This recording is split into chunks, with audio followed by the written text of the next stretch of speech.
你有多深，我爱你有几分。我的情不移，我的爱不变，月亮代表我的心，轻轻的一个吻，已经打动我的心，深深的一段情，叫我思念到如今。你问我爱你有多深，我爱你有几分。你去想一想，你去看一看，月亮代表我的心。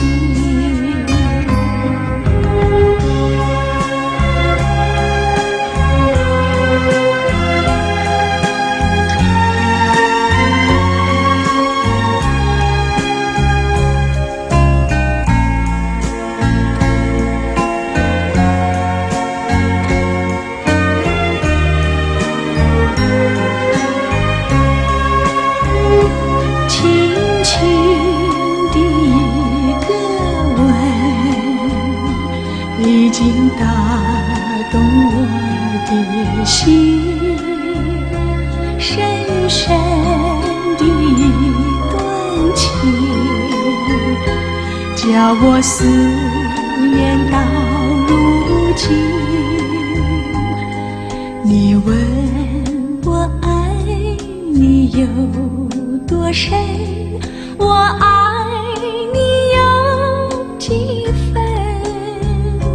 你去想一想，你去看一看，月亮代表我的心。你去想一想，你去看一看，月亮代表我的心。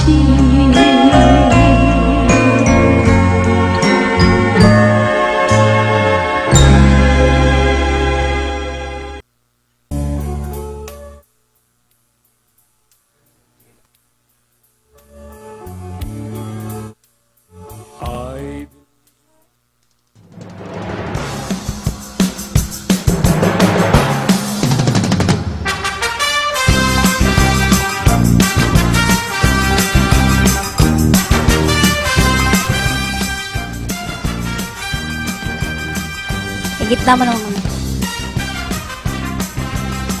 Okay. Okay na? Magandang hapon ho.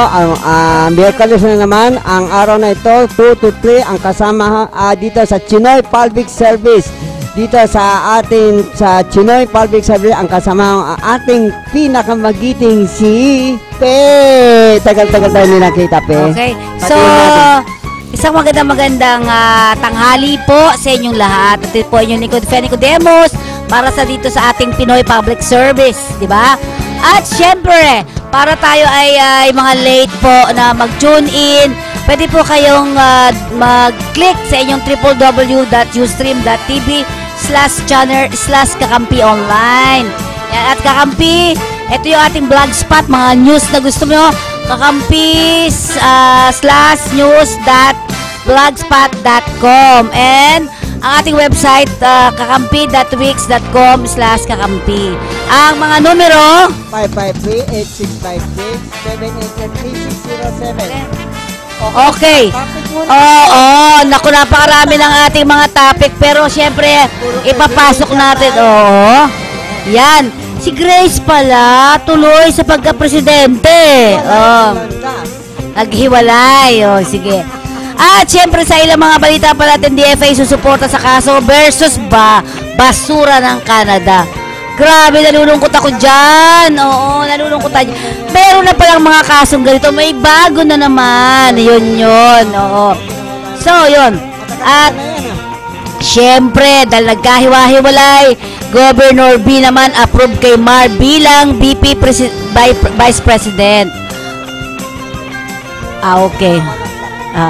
PhilHealth naman, pinalagaan ng mga senior citizen. Meron ding nangyari dito na issue eh. Ang PhilHealth. So, yung bang mga doktor, nag-surgery at parang sinisingil lahat sa PhilHealth. Hindi naman pala kailangan i-surgery yung isang tao. Inoperahan, tapos sinisingil sa PhilHealth. Ano masakit doon, di ba? Kakainis. At syempre, balikan natin si Po, dinipensahan ng NPC. Ano ba itong NPC? Nationalist Party, di ba? Oo. Okay, gusto mo bang balita natin? Pero bago yan, kukumustahin muna natin. Si Chinoy, nagpa-doktor to eh. Kamusta na? Ay, nakakita ko yung mga mo. Kaya rest daw. Kaya medyo madalang, pero kailangan kunting lakas Pumuti ka pati tuloy. Oo nga eh. Pumuti. Kumusta sa'yo? Ang tagal-tagal na tayo. Kasi puro mga, medyo hindi maiwas sa mga baha-baha. Pero lindo, good news. Pero abangan mo, parang Ano ba to? Slight lang. Salamat naman po sa Diyos, Oo nga, kaya sabi ko, kunting dasal lang tayo eh. Oo. Diba? At syempre, gusto kong pasalamatan yung ating mga kababayan. May tatanong ko, kasali ba tayo sa earthquake drill? Dito wala naman eh. Ay, mababa lang tayo kasi. Oo. Pero supposed to be, yung pinakaano natin, yung Mother Earth natin. Hindi, ito nasa likuran natin, yung mga landlord natin, dapat silang magsagawa, no? Oo nga, yung mga matataas building. At, dapat declare na lang holiday. Oo nga. Ayaw. Alin, gusto ko sana lagyan mo ako ng kasi medyo, alam mo naman ako. Sige. Okay. Okay ba yan? Hindi. Balita muna. Sige, sa balita na. Ako kasi medyo kailangan ko yata, maglagay. DFA susuporta sa kaso versus basura ng Canada. Gusto ko yung malagyan mo ako ng background. Handang sumuporta ang Department of Foreign Affairs o DFA sa anumang legal na aksyon ng pamahalaan laban sa Canada dahil sa pagpapadala ng mga toneladang waste o basura sa bansa. Gayunpaman, kinlaro ni Foreign Affairs spokesman Charles Jose na bilang miyembro ng Interagency Working Group na tumututok sa problema ng waste o ng mga basura, ang DFA ay maaaring magbigay ng payo at gabay kung paano masusolusyonan ang problema at sa posibilidad na paghahain ng kaso laban sa Canada. Magagawa kaya ng gobyerno natin yon? Dahil umaasa tayo, kakampi! Alam mo na. Ayan, kakampi na naman. Sa kabila nito, nagpalabas ang DENR ng desisyon matapos ang pagsisiyasat na walang paglabag ang Canada sa batas sa pagpapadala ng mga basura sa Pilipinas. Wala ring umanong toxic materials na nakita sa nasabing shipment. Kaya iba lugar naman bibirahin na, Bulacan. Ayun. So, pero nakakabastos din yun, di ba? Oo nga, basura. Parang tayo ay basurahan na lang dito. At syempre, alam niyo mga kaibigan, itong ilang mga grupo, katulad ng ang nurse at ilang pang mga grupo na nakapatuon sa environment, ng mga CSO at NGOs, ay talaga namang umaayaw o nagsasabi talaga silang dapat talagang hindi mangyari yung mga ganitong klase. Tayo makakasakit, sila hindi. So kinukundi na talaga ng mga CSOs, ng mga NGOs ang ginawa ng Canada sa usapin na ito. Marami yan, 50 bang. Marami na, no? Ano nga ba yan? Ito, nabatid na 8 sa 50 containers. 8 sa 50 containers ng tapon o basura ay unang pinayagang maitambak. Parcel lang yan. Sa pribadong dumping site sa Capas, Tarlac. Yan. Nang nagbunsod ng mga protesta mula sa mga environmental groups at mga mambabatas na nag-aakusa sa Canada ng paglabag sa Basel Convention. Yan, Basel Convention. Ang pumipigil sa paggalaw ng hazardous waste sa pamamagitan ng mga bansa, lalo na ang paglilipat nito mula sa maunlad at umuunlad na mga bansa. Anong masabi mo doon na, well, of course, kapartner natin ang ang Canada. Di ba? Hindi na in terms of economic, yung mga business. Relationship. Oo, may maganda tayong samahan. Kumbaga, kumukuha sila ng mga tao sa atin. Pero, yung pagtatapon ng basura, yun ba yung kapalit? Hindi siguro, oo. Paano kung nakasakit tayo? Oo. Paano kung hindi natin na yun? Nakita? Paano? Hindi nakita. Diba? Kung walang alam mo, ang media, ang galing din no? Sila talaga nagsaliwalat kagad, pinaakyat agad ito. Sabihin talagang tinutukan ng media. Pero, so yan. Iniisip ko sa aking Bureau Custom, bakit naka-dengue, hindi siya... Money talks. Maikpit diba? Ang tingin mo? Money talks. Money talk. Tama ba? Oo. Abot isang taon, saka... hindi lang pala ngayon nangyari yan. Kumbaga, talagang nangyayari na before pa. Di ba, before they recycle. Sira, marunong ba? Giniit ni Jose na magbabase ang DFA sa desisyon ng DENR kung tama nakasuhan ng Canada. Subalit handaan niyang kagawaran na mag-asiste sa susunod na hakbang ng naturang ahensya. Yan. So, dapat magtulong-tulong tayo na ikumbina ang mga ganitong klase. Dahil alam mo, tayo lang isang katutak na yung problema natin sa basura diba? Tama. Ganyan din yung nangyari, kung mapapansin mo, yung sa GPA na sinasabi, Japan naman to. Yung mga hospital waste nila, parang dito nakita yun Oo nga. Pero hindi ko alam kung ano na nangyari. Yun. So, bantayan pa rin natin. Huwag tayong magsiguro na laging, alam mo na, sa mga panahon na to kailangan lagi mapagmasid, mapagbantay. Diba? At nakakalungkot ang programang Pinoy Public Service o Chinoy Public Service ay kunukundi na. Oo nga, meron ba na balita? Halos weekly may nalalason. Ano kaya nangyari? Isa pa yun. Bakit kaya? Hindi, ang sagot ng mga Pero bago yun. So, malakas mga SM department store. Ayaw na bumili sa paligid. Oo nga. Pero bago yan. Sinoy, ang ating programa ay kumukundi na doon sa kumukundi na. Mali ginagawa. Na mali talaga ang ginawa ng Canada. Basurahan. At hindi tayo papayag sa ganon na mangyari yun. So, nakikiisa tayo at nakikisimpatya sa mga environmentalist din. Katulad ng ang NURS, PS Link, at iba pang mga organizations na kung saan ay kinukundina nila o kinukundam nila ang ganitong gawain ng mga ibang bansa. Hindi kaya bago isip mga worker nila, pauwi nila. May ganun din, Kasi napakarami rin natin manggagawa. Yun ang sinasabi ko. May mga manggagawa tayo sa Canada. Sabi na, ayaw mo sige. Alam mo ba, nagpipidos ako dyan sa Canada. Mga papalis going to Canada, ay pinipidos po natin. Ang lingkod. Marami din. Although this year, last year, ang dami talaga, punuan.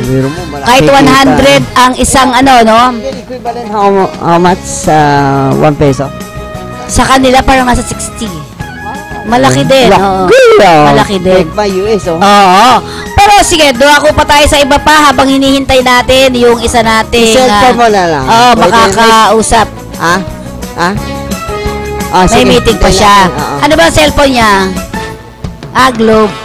Okay. Hindi ba? Sige. Mabait yan. Okay. Okay, balikan natin na malapit na naman ang SONA. State of the Nation Address. Last July 27, I think, Allen. Yeah. No? Yun. Tahan mo bigay ang grado, Huli, graduating na. Karamihan naman ay, alam mo yung mga CSO tsaka NGO, zero binigay. Ang tingin mo? Kayo? Hindi, pero doon sa side ng mga, ng mga Chinese. Meron din favor, may in favor. Hindi naman lahat. Meron economic, malaki na improvement. Economic lang, Pero peace and order, wala pa rin. Sige. So, sa laso na ni Pinoy, mas tipid. Yan. Tipid naman. Mas naging matipid ngayon ang Kamara sa preparasyon para sa huling State of the Nation address ni Pangulong Aquino.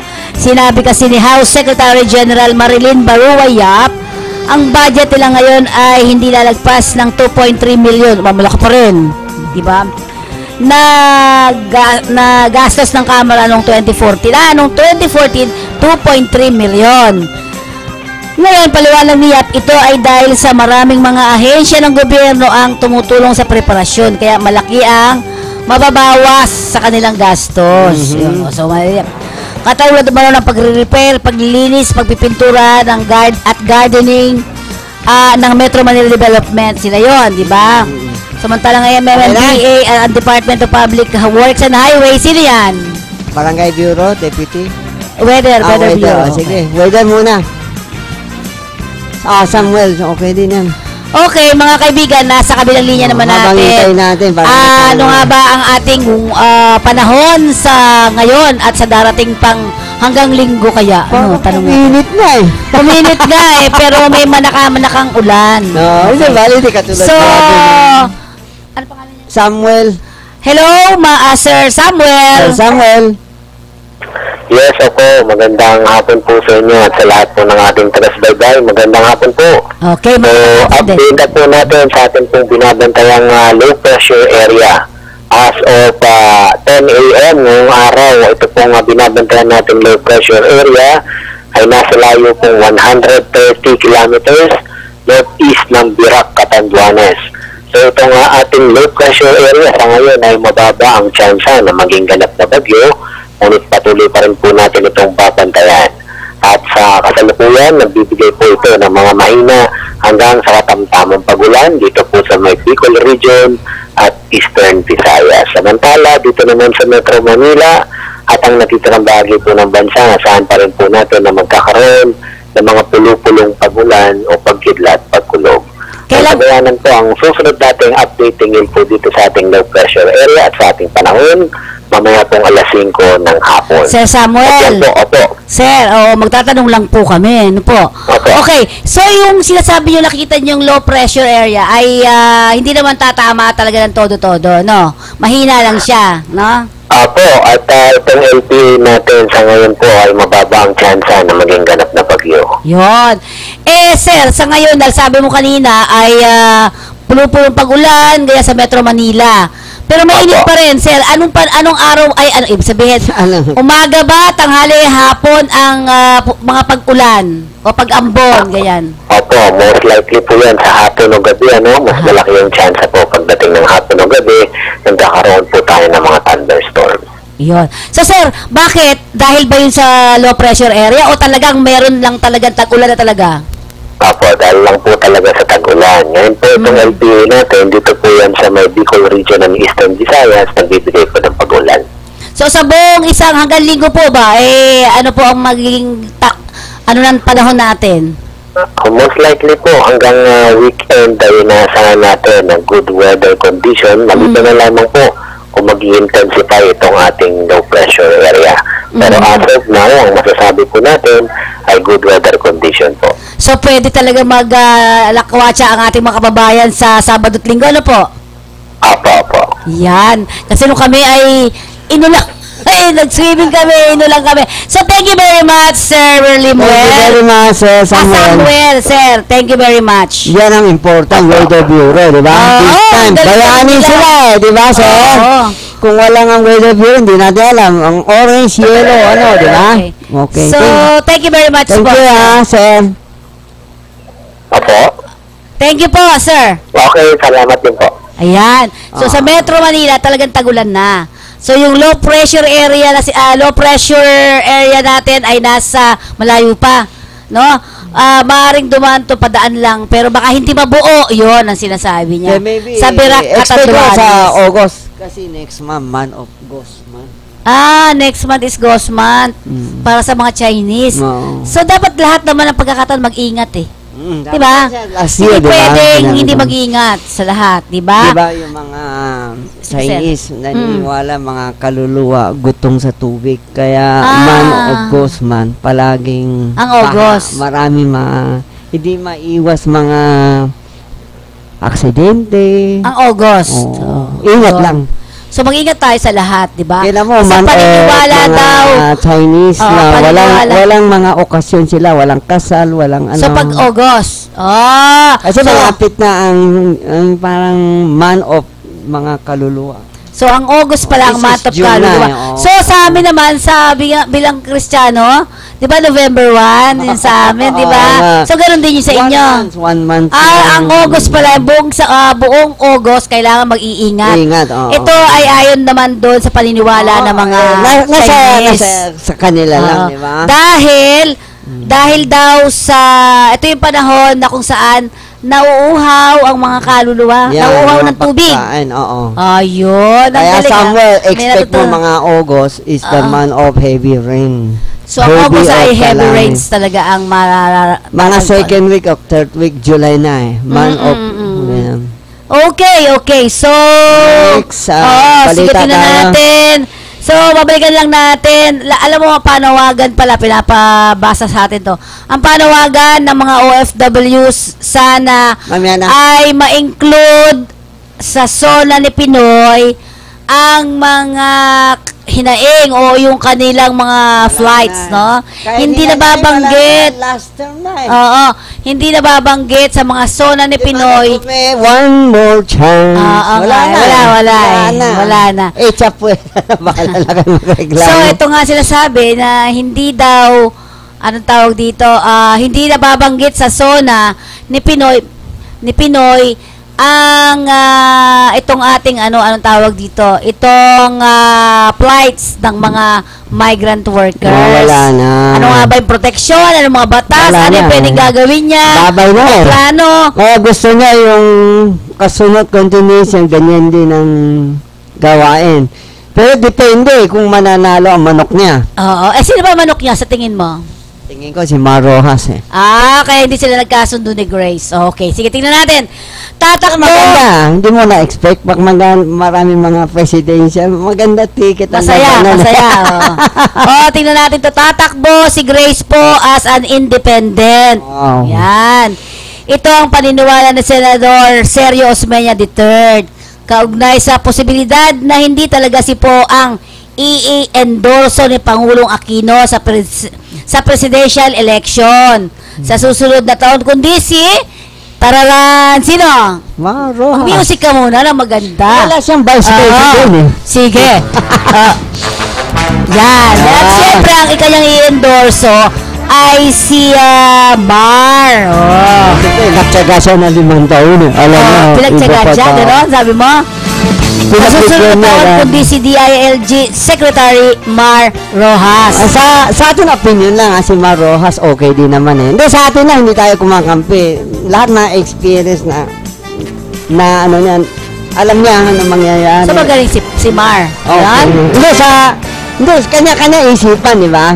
Pero sana ay pag-isipan na lang tao, mahirap na masabi eh. Kasi may nagsasabi, si Grace wala experience, walang alam. Ang isang gusto ko sana mangyari, halimbawa kung kay senador, dapat umalis ka kung hahabol ka kunyari ng pagiging presidente sa susunod na Mag-resign siya taon, muna. mag-resign ka, wag ka lang, hindi na babalik. Kaya lang, pag natalo, babalik uli, ayoko ng ganun. Tama. Tama ba? Tama. Di ba ayoko ng ganun? Dapat pag humabol ka, di ba? So pag humabol ka, ano ka na talaga? Hindi ka nasasali uli sa susunod. Tama. Kung senador ka, hindi ka na babalik doon. Tama. Ay, dahil may daya, di ba? Naniniwala rin si Osmeña na hindi dapat kumandidato si Po sa ilalim ng Liberal Party ni Pangulong Aquino dahil Kasi posibleng madamay lamang ito sa mga issue Makawatak-watak ng sila. partido. Kasi Yan. outside na yan eh. Ibang, hindi siya Liberal Party eh. Independent nga di ba? Isang malaking kahihiyan. Isang malaking kahihiyan, di ko mabasa eh. Isang malaking kahihiyan din anya para sa LP kung hindi ito makakapaglagay ng sariling presidential candidate, kaya i-endorso ng Pangulo si Rojas. Diba? Tama. Kaya malinaw kaya yun. Pero alam mo, marami pa rin pagbabago yan eh. Later, malay mo. Pinayuhan naman. Malayo pa naman eh. Pinayuhan naman ni Osmeña Sipon na piliing mabuti ang kanyang magiging vice presidente at yaking walang issue na maaaring ibato sa kanya. So, si Marian, kung si Po pala, pipili siya ng isa niyang katandem niya na vice presidente. Si Escudero? Mukhang ayaw eh. Nauna rito muli nakipag-meeting si Po kay Pinoy noong Lunes na tumagal ng 5 oras. Pelo na ako. Pero wala pa ring endorsement na nakuha mula sa Pangulo. Ramdam umano ni Pon na nahihirapan ang Pangulo sa sitwasyon at sa kanyang gagawing pagpapasya kung sino ang gagawing standard bearer ng administrator o ng administrasyon sa 2016 election. Ate Rodon, may tatanong lang ako sa iyo. Halimbawa, it means na si Pon magsasarili. Pwede ba supportahan siya ng dalawa? Si Marojas at si Grace? Pwede ba? Hindi pwede. Balimbing yan. Nakakaya ka naman ng balimbing? Kung maka sa basketball, siguro. Nakakaya ka na nga ng balimbing. Masim-asim na mapakla-pakla yun. Mala-mala matamis ay hindi maintindihan. Kaya sabi niya dalawa eh. Dati tapos ang dami pa niyang corner. Di ba, last time sabi ni Bilan, pwede teka-teka sa ilalim tulong. Dati ilalim ni Bilan. Tanging si Po lamang ang kinausap ng Pangulo at hindi nakasama si Senator Chis Escudero at Rojas. Kinausap pa ulit. Samantala, sinabi ni Senate Majority Leader Vicente Soto III na magpupulong ang Nationalist People's Coalition o NPC pagkatapos ng huling State of the Nation address ni Pinoy upang pag-usapan kung sino ang kanilang susuportahang presidential candidate. Nanindigan po si Soto na hindi papayag na tumakbong Vice Presidente si Po sa ilalim ng administrasyong koalisyon kung saan si Rojas ang magiging presidential bet dahil hindi kakalabanin ni Po ang kanyang kaibigang si Escudero na desididong tumakbong independent vice presidential candidate sa 2016. Habol din, pero hahabol din. Abangan na lang kasi matagal pa naman eh. Pero gusto ko bigyan mo ng ang mga tao, lalo na yung mga OFWs nanonood sa atin. Palalahanan mo sila tungkol sa nalalapit na eleksyon. Kailangan gumawa sila ng no biro, no vote, di ba? Sinabi. At sana pumili ng nararapat na ayon sa kanila talaga. Sabagay, matagal pa naman eh. Pero alam mo, dapat inaano yan eh. Matagal pa naman eh. Ilang buwan na. Matagal-tagal pa. Hindi naman sa susunod, August na. Ilang buwan na lang. May. Meron pa January, February, March, April. 4 buwan pa. 120 days pa. Matagal is too early. Pero ito pa isang maganda. Governor B. Naku, artista naman. Diba? Aprobado kay DILG Secretary Mar Rojas na maging Vice Presidente niya si Batangas Governor Vilma Santos. Naku, wala pa sila mga bagong-bagong asawa. Hindi na bago si Governor B. Nga, yung medyo bagong pangalan. Alam mo naman sa atin sa Pilipinas, pag bago ka, parang hindi sila ganun ka. Oo.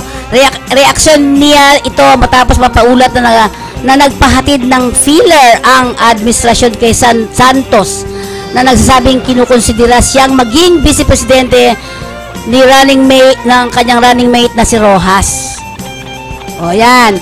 So, ang dami lalaban, tatlo na. Maganda. Kung si Po at si Escudero. Right?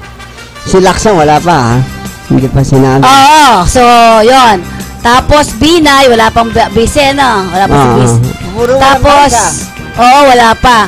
Tapos, si Mar, wala din. Wala pa. Pero, syempre, ito nga, Governor B daw, approved kay Mar, di ba? So, yan. Pang sinasabi natin, paalala lang natin, siguro sa mga susunod ay pag-usapan nating maigi. Matagal pa. Oo, pero dapat pinaghahandaan. Pa yan, kaya lang ayaw nila maaga, baka ma-expose sa yung baka. Oo. Tinan mo si Binay, di ba? Agang agang naglabas. Aga din siyang binanatan. Kaya, intay eh. Okay, para naman sa balitang pangkalusugan. Oh. Ako nababahala ako rito sa PhilHealth. Alam mo ba yung nangyari doon? Ayun, yung napay doktor. Oo, hindi naman, mga doktor talaga sila. Nga, niloloko ng gobyerno. Niloloko ba? Parang a sort of that. Pero ang problema... Wala lang sakit ng mata, Pilipino. Sila niloloko nila, bukod sa gobyerno, yung mga inooperahan nila, hindi naman totoong inooperahan. Diba? Malaking lugi yung gobyerno natin. Bilyones yun, di ba? Pero, ito, tayo, prangkahan. Meron din katsaba sa loob ng tao. Yun nga ang sinasabi natin. Meron. Posible, and wala I'm sure of that. Oo. Dahil hindi naman po-process, ang hirap kaya mag-proseso. Kung ang isang ordinary tao, mag-apply sa PhilHealth, tungkol marang katakot-takot, imbestiga, tapos ganyan. Oo nga, totoo ka dyan. Sige, correct ka dyan. Pero bago tayo magpatuloy, isa munang paalala mula sa ating himpilan.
Bilib kami sa'yo. Sa tuloy-tuloy mong hulog sa SSS, protektado ka at yung pamilya. Mag-member na. Eto na, kalusugang pangkalahatan. Binibigyang halaga nito ang pagkakaroon ng PhilHealth Card ng bawat Pilipino. Kapag may PhilHealth Card, tiyak na makakatanggap ka ng maayos na serbisyong pangkalusugan. Di na problema ang pagpapagamot sa ospital. At kahit si tatay lang ang miyembro, ang buong pamilya kasama sa benepisyo. Kaya dapat may PhilHealth Card tayong lahat. Mag-enroll na sa pinakamalapit na PhilHealth office. Pabahay ang pangunahing benepisyo ng Pag-ibig Fund. Pero marami sa atin ang may pangangailangan sa kalusugan, edukasyon at pang-araw-araw na buhay. Kaya ngayon, may Pag-ibig Loyalty Card. Sa Loyalty Card, maraming gamot, mas mura. Tuition fee, mas mababa. At LPG, bawas presyo. Simula pa lang ito ng maraming dagdag ginhawa ng Pag-ibig Loyalty Card. Patunay na naman, sa pag-ibig ang pinaghirapan, may katuparan. OFW ka ba? Siguraduhing OWA member ka paglabas ng bansa. Sa OWA, mabibigyan ka ng proteksyon, pati na ang iyong pamilya at laging nakatutok sa kalagayan at kagalingan ng mga miyembrong OFW bago umalis ng bansa hanggang pagbalik. Ang OWA ay may welfare offices sa 17 rehiyon sa Pilipinas. Para sa karagdagang detalye, makipag-ugnayan lamang sa OWA 24/7 hotline sa mga numerong 551-1560, 833-6992 o kaya ay maglagon sa www.owa.gov.ph.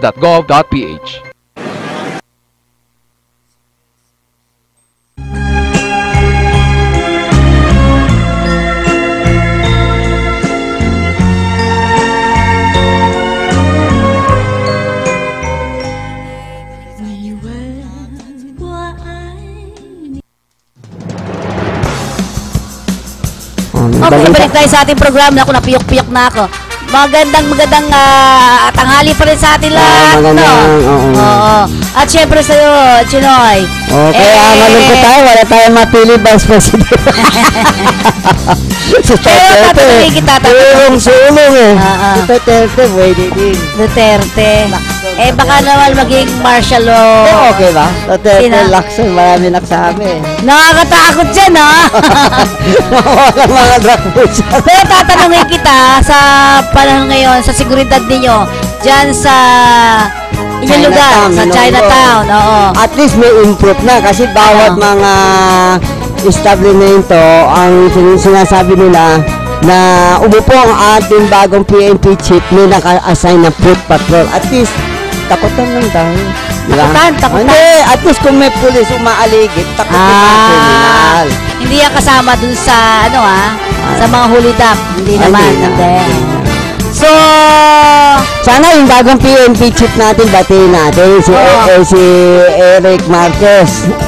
Tama lang, Eric Marquez. Sana gandahan na lang tuloy ang performance, saka mga malalaking tiyan, bawal din sa kanya. wala na kasi sa Hindi, at least may improve ka, mga CR nila, Pero palitin sa dati, kami. diba, nung nakaraan, bakit mo nasabi si Lacson? Hindi, I think mas ang paksik talaga ang mga tao na takot pag sinabi si Lacson walang kotong. Ewan ko. Sigurado ka, walang kotong yon. Discipline Ewan ko. Marami nagsasabi. Sa grupo nyo.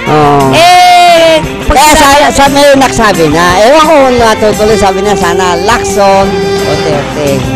Lacson Duterte. Disiplina na. Wala? Bakit? Busy lahat. Okay, o sige. Wala. Subukan mo pa ulit tawagan si natin, ha? Si Barangay Bureau. Deputy. Okay, ito, medyo kakabahan ka rito, Chinoy. No, wala isda. Metro Manila kakapusin daw ng isda. Nako. Bakit? Sa tingin mo, bakit? Dahil baha. Sabi mo, sandali lang. Sandali lang naman. Malamang kakapusin ng panindang isda sa Metro Manila ngayong Huwebes. Itong Huwebes lang, bukas. Ngayong Huwebes kasabay ng deklarasyon ng fishing holiday ng Nabotas Fishport Market Traders Association bilang bahagi ng pagtutol nila sa bagong batas kontra sa malayang pagningisda. Yan naman, kontra na naman to. Ulitin ko lang malamang nakakapusin ang panindang isda sa Metro Manila. Ngayon, tanong natin, bakit? Ngayong Huwebes lang naman kasabay ng deklarasyon ng fishing holiday ng Nabotas Fishport Market Traders Association. Bakit? Dahil tumututol sila sa isang bagong patakaran na naman o bagong batas. Alamin natin kung bakit. Humingi naman ng pangunawa sa publiko ang presidente ng asosasyon na si Dr. Mario Pascual. Mangingisda ba to? Bakit doktor? Dahil sa kinakailangang umano nila o maaari nila itong gawin dahil upang marinig ng Administrasyong Aquino ang kanilang karaingan. Tatanong ka na naman, bakit?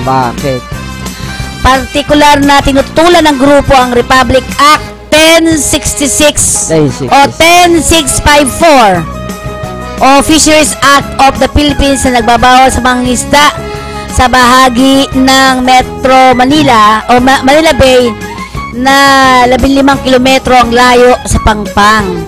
Gaano ba kalaki yun? Malayo. Medyo malayo, Sinabi kasi ng grupo na mawawalan ng kabuhayan ng mga maliliit na mangingisda sa bagong batas na nakatakdang ipatupad sa Setyembre.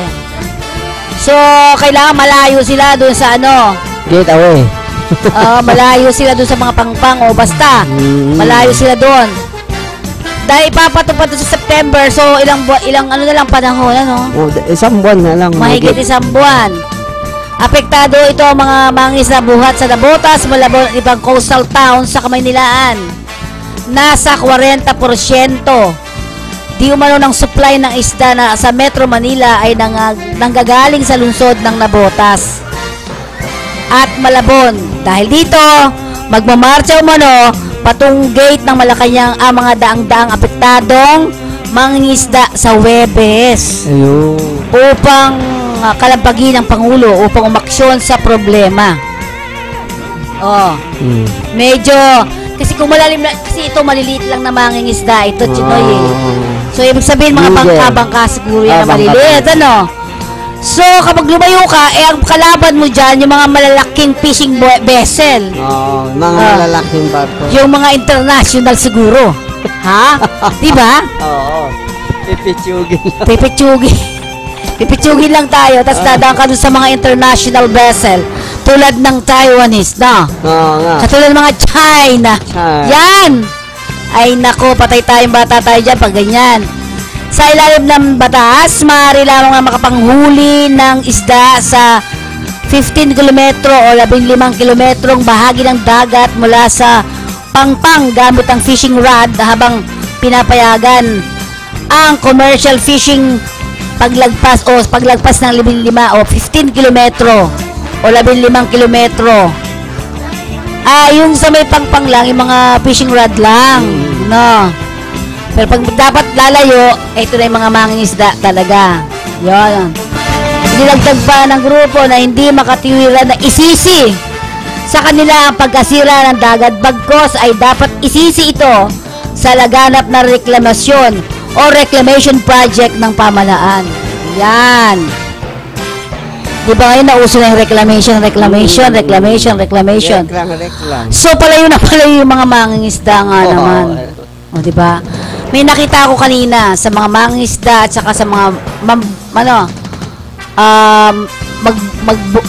tawag doon sa mga magbubukid, yes. Merong kurso para sa inyo ang TESDA. Naisip ko ba maganda tong project? Pero sa isang banda naisip ko din, Chinoy, tingnan mo, makinig ka sa akin. Kurso, di mag-aaral ulit sila. Paano ngayon yung araw-araw na kabuhayan nitong mga isang mangingisda at magbubukid? Siyempre, mapipilitan silang gumawa. Kaya minsan, maganda nga yung proyektong ito, pero mga kaibigan at kakampi ko, walang nag-a-avail kasi yung pang-araw-araw ng isang ordinaryong mangingisda at magbubukid. Araw-araw kailangan ka kumayot eh. Oo. Ang kukuha pang gastos. Sana nga o kaya nag-aral ka nga, naging expert ka dyan. Ang problema natin, hindi yan sinusuportahan ng ating pamahalaan. Yun yung isa, di ba? Halimbawa lang, ha? Sige. Di ba maraming tayong mga Pilipino inventor? Pinababayan natin. Inampon ng ibang bansa. Ibang mga bansa. Totoo yan, mga kakampi ko. Kaya minsan nakakasakit kung sino pa ang kalahi, hindi pa inaalaga. Ibang bansa, alaga sa Pilipino. Oo nga. Katulad niyan, sinasabi nga natin na ito, itong mga maliliit na mga isda nito, ang nirereklamo ngayon nila, palayo sila ng palayo nga naman. So, malaking gastos din sa kanila. Alam mo, malaking bagay. Kung naampun natin mga invento, mayaman na tayo, di tayo hihirap. Ay, sinabi mo pa. Tubig, di ba? Ito mga nakaraan, di ba, meron tayong mga inventors na nagpo-programa dito. Pinababayan natin. Oo. Dapat kasi yan love your own, parang gano'n, dapat susuportahan kita. Maraming bansa, yung mga invento, alaga. Parang totoo ka dyan. Yung iba, alam mo, sa bandang Europa, ang mga magbubukid doon, yung mga magbubukid ay mayayaman. Wow. Oo. Siguro sila ang landlord, sila pa yung nagtatanim, no? Proud na proud sila na pag sila ay magsasaka, yun pala. Pag sila ay magsasaka, mayaman sila. Tama yun. Oo nga. Kaya sabi ko, baliktad sa atin kung sino pa ang sariling ating lahi, pinababayan natin. Kaya nga, yun ang isa. So, sana naman ay pakinggan ulit itong mga mangingisda na ito na kung paano yung maganda. Halimbawa, nitong nakaraan din, maraming issue ang ewan ko kung naririnig mo yung issue na yun tungkol sa mga recruitment agencies. Alam mo yun, di ba? Nagrarally sila, nananawagan sila, napababain si Secretary Baldos. At ang isa pa dyan, yung si Administrator Hans Kakdak. Yan. So, panawagan yan na dapat ay bumaba sa pwesto. Pero minsan kasi, yung panawagan na ganyan, minsan tinatamaan kasi sila Kaya dapat, ayusin din nila yung mga sistema. Yung sistema, pag-aayos, na-interview nga natin dyan si Administrator, sabi niya, haharapin natin sila at mag-usap ng mapayapa. Tama? Diba? Yan. So, tuloy-tuloy pa rin tayo. Wala pa rin tayo makontak sa hindi ba daw makakontak? May meeting. Mismo kausap niya. Assistant, wala? Aba, may meeting. Importante meeting. Subukan natin. Ilang minuto na. So, Ano na lang, 15 minutes na lang tayo. Sige, sige. Wenta na. Okay. Ito naman mga isa pa. Kahit di patupad ang beep card. Yan. Kasi di ba yung sinasaksak na ganyan na beep na card na lang siya. LRT? Oo. Nag-LRT ka ba? Anong masasabi mo sa LRT? Okay, LRT. LRT ito, hindi ko pa nasubok. Ang LRT. Ba't ganun masyado? Magalaw? LRT ito, inuna niya Eto. Pero ito may nabalitaan na ako, nag-lay off. Ano sila? Matagal tayo nila. Nakita mo yung bagong invention, Filipino utak din yung bus. Pakalaki-laki palang plane. Yung bus, oo, nakita ko na rin yun. Filipino ang utak yan. Pero alam mo, hindi yung pwedeng umandar dito yun. Applicable hindi dito. Dapat mga malalaking kalye. Ang ganda. Parang at saka, ang gusto natin matanggal ang traffic. Kung walang traffic, hindi naman magkakaganyan-ganyan naman yung mga pasahero dyan. Tapos pang LRT lang yun. Saan pwede ngayon yung mahaba na yun? Sayang eh. Yung mahabang bus na yun. Pwede. Yung Bulacan. Oo, pa-probinsya, mga pa-NLEX. Pang NLEX. Straight talaga, sayang. Yung papuntang Bicol. Philippine utak yan. Pero at least nakatulong din ngayon Yung PNR, pinapandar natin. Malaking bagay yan. Alam mo, sa Bicol, nung nagpunta kami sa Bicol, napakaraming tren. Lahat ng daanan namin ay puro daanan ng tren. Tara mo naman, ito daanan ng tren. Asan yung release? Nawawala? Nawawala yung release. Alam mo, yung mga ganyan, dapat parusa medyo mabigat-bigat. Ang dapat ang ma-assign ganyan, barangay chairman, tanot. Oras pag may nakita, parusahin. Kasi pasahan kagad, hindi pwedeng, sorry po, di ko alam. Economic sabotage yan Totoo yan. At marami dyan mga aksidente, di ba? Marami na perhisyo. Kasi alam ko, merong PNR na papuntang Bicol talaga, di ba? Tapos, pinakita yun Alam ko, pinakita yun 64 pesos lang. Sobrang hindi pa yun. Yung 700 yata ito, pero na yun, medyo sobrang galing na sa loob. May parang kwarto. May compartment, may mga kung ano, pwede kang mahiga. Sana yun ang isang pinapangarap ko sa maganda to, makakahiga ka, relax ka. Ang problema, wala na ngayon nagpupunta-papunta dyan, wala nang PNR na pumupunta banda dyan. Bakit? Nawala lahat ang daan yung mga, ang tawag ko. Tinanggal nila mga release. Yung release po mga kaibigan at kakampi ko ay nawawala. Yun. Isang nakakainis, di ba? Dapat gawin natin sino bumibili mga anti-facing law. Yun, mabigat na parusa. Wala lang tayong... Kung wala bibili, walang magnanakaw. Ganyan ngayon, di ba? Yan. Inihag kahapon ng pamunuan ng Light Rail Transit Authority o LRTA na hindi nila tuluyang aalisin ang mga tellers sa istasyon ng LRT at MRT kahit tuluyan nang maipatupad ang beep card o ang tap and go card ticketing system. Malaking mawawala. Ano ba yun? Igaganon na lang. Diretso. Teka, paano naman kung yung senior ka, lugi ka, hindi baka idideklara mo senior ka, parang ganun. Hindi pa natin alam kasi bago pa ba to? Meron na ba to ngayon? LRT2. LRT1 wala pa. Ayon kay Hernando Cabrera na tagapagsalita ng LRTA, mananatili ang serbisyo sa maraming bilang ng pasahero ng LRT at MRT ang mga teller upang magkaroon ng alternatibong bilihan ng ticket ng mga commuters. May mga hindi sila alisin. Okay, so nandoon pa rin ang teller natin, nandoon pa rin yung mga bendo natin na handang magbigay ng serbisyo. Yan, Anay Cabrera yan. Sinabi ni Cabrera sa nakalipas sa 2 araw na isinagawa ng public testing sa beep card ay lumitaw na kumbenyente ang mga pasahero ng LRT at unti-unting naiiwasan ang dating nararanasan ng mahabang pila ng mga pasahero sa mga estasyon. Alam mo, takot ako sumakay ng mga LRT, MRT, kundi lang talaga kailangan talaga, hindi ako sasakay dyan. Hindi siya hindi siya pro-senior. Oo. Yeah. Oo. Hindi rin siya para sa mga PWD. Oh. Pero teka, atin na nasubok mo na malakas ulan. Hindi pa ako nakasubok malakas ulan nakasakay.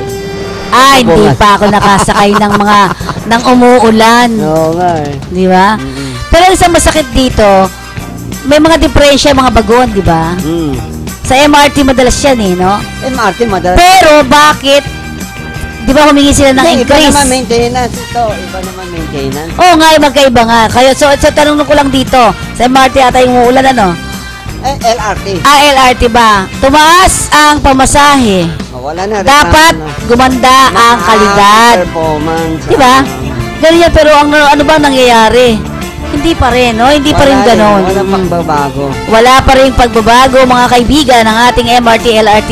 Pero, kapag full implementation na, full implementation na mga beep card ay magbibigay ng malaking ginhawa sa mga pasahero ng LRT at MRT dahil sa may pagpipilian na mga pasahero at hindi na magsisiksikan sa iisang pila. Dire-diretso na. Sana. Palagay natin, walang pila. Pero problema kung naabarya. Nagkaroon aberya. Nasira. Alam mo naman. Yan ang magaling gimmick eh. Ano pa rin ba yung puro babae? Walang pila, pero kung akta lumalakad, tumitirik. Ano tawag naman yan? Hindi na pila, ano tawag yan? Ano tawag yan? Sa tingin mo, ano tawag yan? Hindi ko alam eh. Di ba sabi na wala na pila? Okay na, good. Paano kung madalas nasisira? Di pila pa rin mga bayan. Lalabas pa nga sila para humanap naman uli ng ibang masasakyan. Oo nga. Ang mga hawak ng beep card ay didiretso na sa pagpasok para paghintay sa pagdating ng tren ng kanilang masasakyan. Inahayag pa rin naman at tuloy-tuloy pa rin ang public testing sa susunod na mga araw.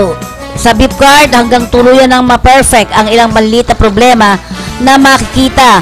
Ang beep card ay may kakayahan na maglabas ng single journey at stored value card na pwedeng palagyan ng load mula 11 pesos hanggang 10,000 pesos. At tatagal ito na sa loob ng 4 na taon. Ako? Hindi ako makpadot malaki. Pabago-bago doon. Hindi naman ako maglalagay 10,000. For biyahe na lang. 100 okay na. Oo nga. Diba? Kasi meron iba. Pabago-bago sistema natin. Ayan. So, sana magandang, maganda na sana nung una. Tuwan-tuwa tayo. Abay, mas maganda pa ngayon sa Indonesia eh. Na LRT, MRT, nila eh. Diba? Light rail na yan. Kasi, nung nandun ako, ginagawa pala, kinukonstruct pa lang. Ngayon ay kaganda na eh. Diba? Naunahan na naman tayo. Kakainis naman yan. Naunahan na naman tayo, Alin. Ang music mo. Okay, tuloy-tuloy pa rin tayo. Yan, ha? Ito naman, alam mo yung drug testing. Sa inyo ba maraming nagdodroga? Wala naman. Sa sa grupo nyo dyan, yung Chinatown, may nagdodroga ba? Marunong na sila magdisiplina. Aside na maliban kung foreigner, kasi sa China talagang majority, no discipline. Pero meron din, kahit paano. Ito sa Quezon City, mandatory drug testing ni Joy B. Si Joy Belmonte sa Quezon City. Tatapusin niya hanggang 2016. Target ni Quezon City Vice Mayor at Quezon City Anti-Drug Abuse Advisory Council Chairperson Joy Belmonte. Yan. Na isa sa ilalim sa drug test ang lahat ng barangay officials at mga tauhan ng barangay sa lungsod hanggang 2016. Ako okay ako dyan. Diba? Ikaw, Alan, okay ka dyan? Okay. Okay daw si Alan. Matanda mo, yung pinakauna program natin, ang ating peace order nakasalalay sa mga barangay. Ang baha, ang mga peace and order nasa barangay din, ang baha. Kaya tama ginawa ni Marojas, inatasan lahat ng barangay. You should have coordination to the people. Tama ginawa. Kaya parang may puntos na tayo kay Marojas. Sayang kung makakausap sana natin si Sino? Si Barangay Bureau. Bagay yun. Kasi dito, mahabol pa natin next time. So malaki ang role ng mga barangay. Dapat sa kaayusan, sa peace and order. Malaking bagay yan eh. Oo. Sa Marikina, minsan na-interview ko si Mayor Del de Guzman. Oo. Kasi doon, kahit maliliit na gatherings, pumupunta yan. Nako. Kaya maliliit, simple. Para maging epektibo, hindi makaroon ng mga disaster mga tambayan, ang barangay gumawa ng halimbawa coordination. Ang sinasabi nila, malaking bagay ang chairman yung peace and order. Alam mo, sa totoo, hindi natin alam, malaki ang pondo na ipon ng mga barangay. Correct ka. Sa yung sinusunod ng gobyerno, mga ira-ira. Oo, ang dami niya na lalaki. So alam natin na ang napakalaki ng role in terms of peace and order situation sa isang yan. Peace and order, tsaka flood control, tsaka another, mga halimbawa, may nasunog, may pondo sila, mga yun, oo nga naman. Diba? Oo. Tama. Katulad ngayon, wala matataan. Katulad ngayon, marami gimmick. Mga politiko, may gimmick, Ano gimmick? Sabi nuga, imbitasyon lahat mga barangay. May seminar. Alam mo na, malapit na eleksyon. Saan gumagaling ang pera? Sa bulsa. Iraw. Sa iraw. Diba? Kaya sabi ko, kailangan so dapat mga barangay officials natin dyan, medyo dapat gumampan tayo ng ating trabaho. Hindi yung kung kailan, di ba? Alam mo na. Sinabi pa ni Belmonte na mula nang maipatupad ang drug-free workplace project sa mga barangay noong March 2015, may 35 barangay na ang natatapos na isailalim sa drug test. Ang mga barangay personnel kasama na ang mga barangay chairman at kagawad dito. Okay ako sa drug testing, no? 2 minutes na lang daw tayo. Gusto ko yung drug testing sa mga chairperson, no? Lahat, kagawad, lahat. So, minsan, sila yung nagpapatupad ng batas, sila naman yung violators, number one violators. A good leader is follow. Diba? Yung mga nakasunod sa kanila. Ito, sabi nila, meron silang mga nakita rin. Saan? Na nahuli na drug dependent din yung mga barangay officials. May ilan. So, hindi na natin babalik. So, nagpositibo sa drug ang ilang mga barangay officials. Hindi natin babanggitin. So, congratulations sa'yo, Vice Mayor Belmonte. Dahil tuloy-tuloy mo yan, ituloy-tuloy mo at sana sa iba pang mga lugar, no? Ilang taon na si, Belmonte? Oo, binata yan Hindi, si Joy ito, yung anak niya to. Akala ko yung binata. Hindi. So, yun. Sana doon sa iba pang mga barangay, yan, sabihin mo kay, Chairman, sino si Barangay Bureau? Virgilio Estaquio. Dapat masabi natin kay di ba makukunin natin. Totoo na Barangay Bureau Estaquio. May meeting lamang siya. May meeting. Pero madali lapitan natin. Ang mga nagpositibo sa drug ay isa sa ilalim sa drug dependency evaluation sa QC Drug Treatment and Rehabilitation Center Tahanan. Yan. So i-rehab naman sila. Tama. Di ba? So, yan, ako nagpapaalam na tayo. Paalam ko lang sila. Ako muna. Ikaw muna. At muli po, ito yung lingkod Fenny Codemus, nagsasabi sa inyo at nagpapaalam sa inyo na good luck and God bless to all of us. At sana ituloy-tuloy ang ating magandang buhay. Yan. Okay. Sana sa ating mga taga-patangkilik, kung meron kayong mga opinion o may ng tulong, pwede kayo katanungan, pwede kayo tumawag sa 553-8656-788-3607. Nandiyan ang ating boss, si P. Nicodemus. Diba? Pero ang sasabi natin, bago ako magtapos, you can enjoy your weekends ngayong mga panahon na to. Sa MMD. Pero sa August, ingat lang tayo. Ayan. So, tapusin na natin ngayon July ang mga pagbakasyon. Ano po? Oo nga, sobrang tagal. Kasi ako nagbakasyon ako, hindi naman ako. Diba? Inabot kami ng bagyo. Anyway, paalam po sa inyong lahat. Ito po ang programang Pinoy Public Service. At Chinoy Public Service. Hindi ba excited? Okay, hindi na rin nasa ginawa. 表我的心。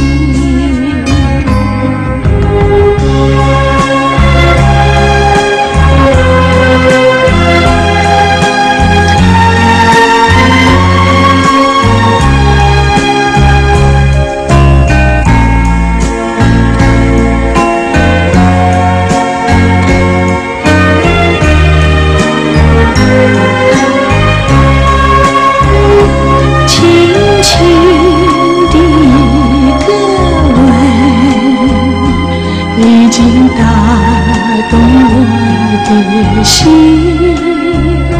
深深的动情，叫我思念到如今。